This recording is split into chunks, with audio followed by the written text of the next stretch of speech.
In life, I believe that it is more interesting or more important to ask questions than to find answers. My name is Lisandro Suriel. I am a photographer and artistic researcher from Sualiga, an island known today as St. Martin.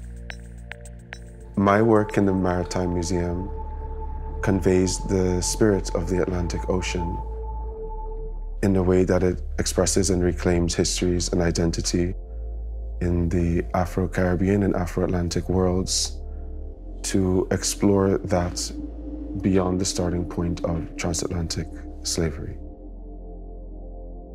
Growing up, when learning about history, we learned about world histories. So we learned about the Boston Tea Party, the World Wars, the French Revolution. But when it came to our own history, it was a very compressed, shallow version of history. We learned, for example, that indigenous peoples were on our islands before and that they were savages, essentially. We also learned them by incorrect names.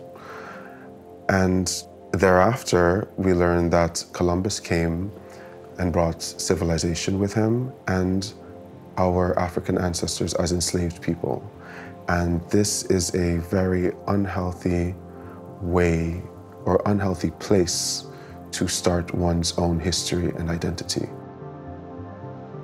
And in my practice, in my life, I am searching for answers to who we are beyond that lens, beyond that starting point. Working on location is very important to me, especially in nature. You will always find me photographing in nature, filming in nature, even spending my free time in nature, because I find that nature allows for the imagination to breathe. And the imagination, as some of us might know, is the interface for spirit to communicate. For this exhibition, Shadows on the Atlantic at the National Maritime Museum, I was asked to convey the spirit of water, the spirit of the Atlantic Ocean.